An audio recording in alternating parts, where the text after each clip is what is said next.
क्या आपने कभी सोचा है ओम केवल एक ध्वनि नहीं, उसमें पूरा ब्रह्मांड छिपा हुआ है। क्या नींद में हम खो जाते हैं या किसी गहरे सत्य को छूते हैं?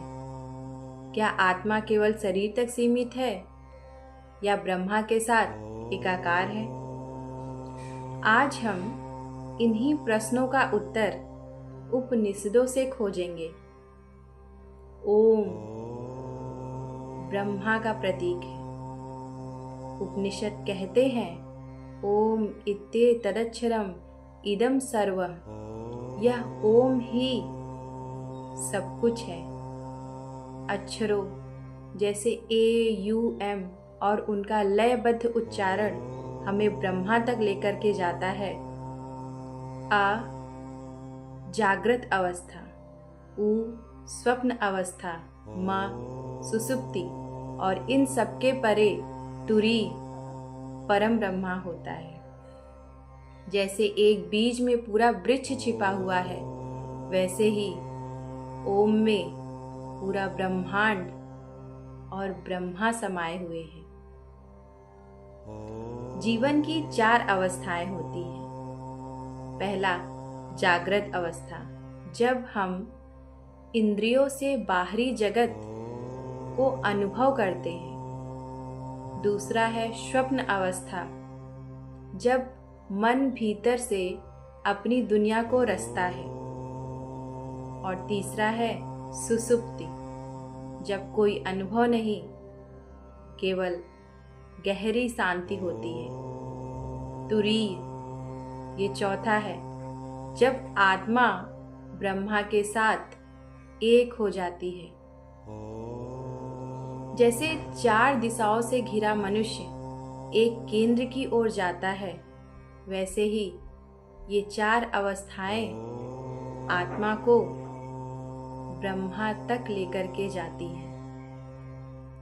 ब्रह्मा का व्यष्टि और समष्टि रूप क्या होता है, इसके विषय में उपनिषद से हम जाते हैं। तो उपनिषद हमें बताते हैं कि सूक्ष्म जगत और स्थूल जगत, माइक्रोज्म एंड मैक्रोज्म, ये दोनों अलग नहीं हैं।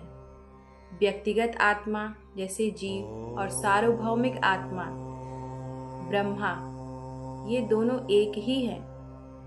उपनिषद कहते हैं अयम आत्मा ब्रह्मा, यह आत्मा ही ब्रह्मा है। जैसे एक लहर सागर से अलग नहीं, वैसे ही जीव आत्मा ब्रह्मा से अलग नहीं होता।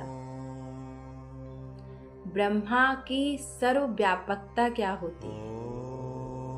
ब्रह्मा जल में जल की तरह, अग्नि में अग्नि की तरह और आकाश में आकाश की तरह व्याप्त है। उपनिषद कहते हैं यत्र यत्र मनो गच्छति तत् तत् ब्रह्मा, जहाँ जहाँ मन जाता है वहाँ वहाँ ब्रह्मा है। ब्रह्मा अंतरात्मा में भी है और ब्रह्मांड के विराट रूप में भी विद्यमान है। प्रतीक और उपासना क्या होती है? उपनिषद गहन सत्य को समझाने के लिए प्रतीकों का उपयोग करते हैं। जैसे सूर्य प्रकाश और चेतना के लिए है, अग्नि तप और शुद्धि के लिए है, वायु प्राण के लिए है और ओम सबका सार है।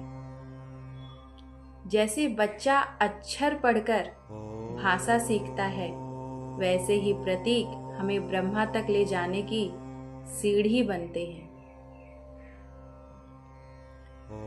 आत्मज्ञान और मुक्ति क्या होता है, इसके विषय में हम समझते हैं। केवल कर्म या यज्ञ ही नहीं, बल्कि आत्मज्ञान ही मुक्ति का मार्ग होता है। धन्यवाद।